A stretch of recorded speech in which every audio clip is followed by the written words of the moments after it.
love Jarell Quansah, and I get that for people like when he burst onto the scene last year and English, and all that. There's a lot of fan base still love Quansah. What's clear for me is, I don't know how people dispute this, Arne Slot does not fancy Jarell Quansah, because we've had periods where Konaté's been struggling almost. His leg's been hanging off in some games, and he's still starting and playing ahead of Jarell Quansah. Gomez, actually, when he was fit, seemed to at times be the third centre-half. Quansah relegated to fourth, I think it's fair to say as well. And yet, Quansah's got English homegrown, but still linked considerably with clubs all the time. I suppose what I'm intrigued to almost like when we compare and contrast them, does almost, if Huijsen comes in, is that a bit of a death knell for Quansah's career in terms of what we can see on the metrics and just the eyes as well? Yeah, I mean, if I start with just like, as I said, a bit of threat, right? So Huijsen has 0.12, which is better than Ibu's, right? It's not as good as Van Dijk, sorry. But Quansah doesn't have any threat creation. Now, some of that is he's not played enough, but he doesn't have anything on the ball, right? If you look at his percentiles here, though, defensively, if you look, they're not far off Huijsen's. Like, he's got 91st with tackles, but that is not, as we've said, we don't particularly want our centre halves making a lot of tackles because that suggests he's reacting rather than being proactive. Interception of blocks, yes, okay, fine. Aerials, 64, so that's worse than Dean and Ibu. Yeah, so that's significantly lower, I think, 64. Yeah, 78 and 79 they were. So he's a considerable amount down from those two. Between the boxes, I think Quansah's is good on the ball. He's a very most academy products can play football. Right, I think Quansah can play football. Right, he's got good touches in the box. He receives it.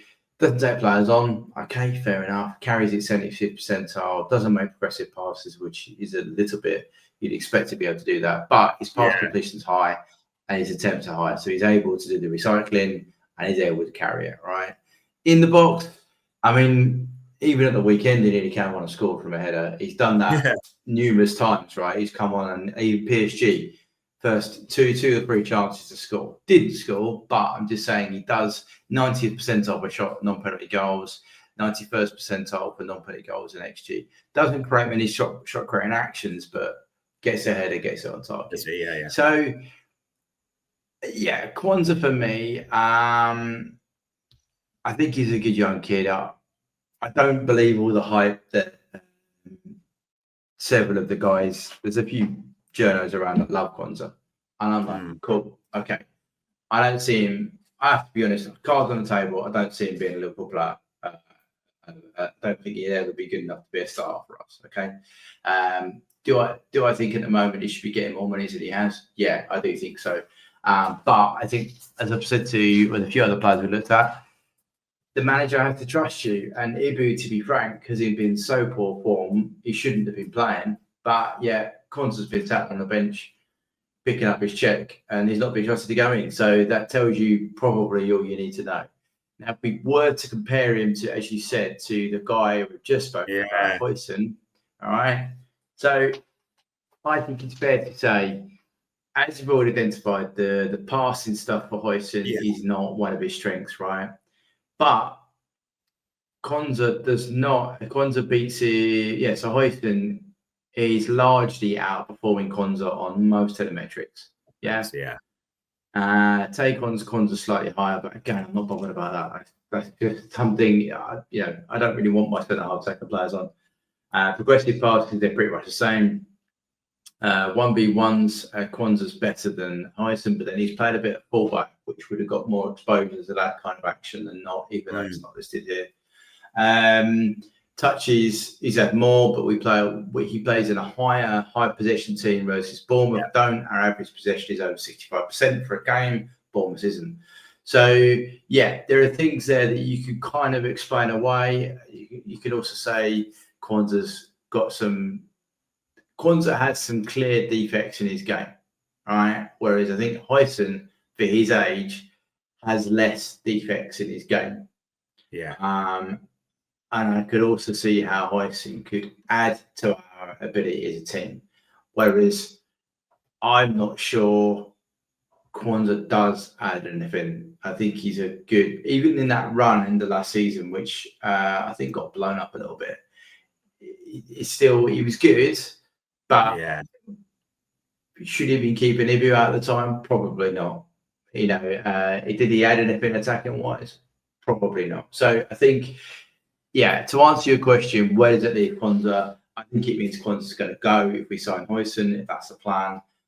He's homegrown, which is something we would have to keep an eye on because we could be losing 3-4 homegrown players this summer, and that's a problem. But if someone offers you £40 million for Quansah, I think you take it.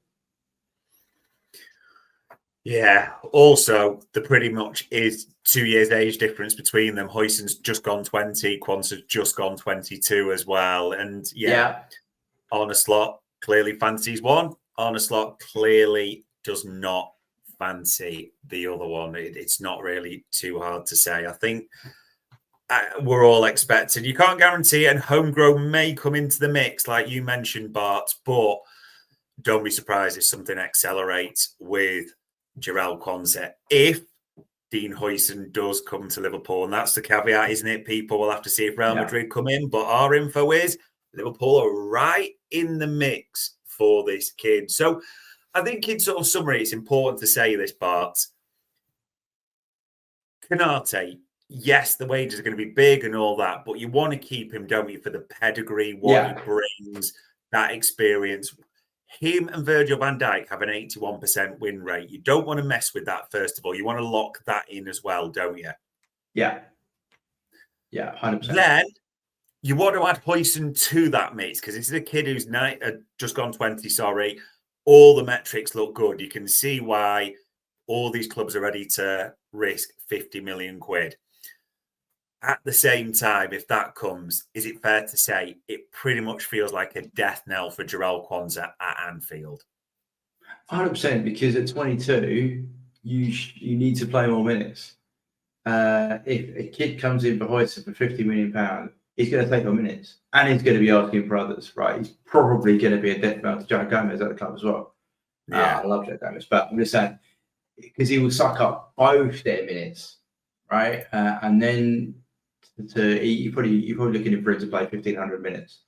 If he came into Liverpool. So yeah, I think it'd be a death knell to Quansah, and for him at 22, he should be now thinking about where am I going to play my football, much like a couple of other younger players. So there you go, people. We will wait and see what develops in the centre-half position. To almost mastermind style, though, start where we finished. Virgil van Dijk is signed. That's the most important part. We get him for another 2 years. The partners, the future, successes and departure, that is all to be decided. But the metrics are there for you on the table. All it leaves me to say, as ever, is Bart, for the analysis, sharing that, running the numbers and giving us your thoughts. It is much appreciated, pal. No worries, anytime. And ladies and gents, that was another TMM special for Anfield Index.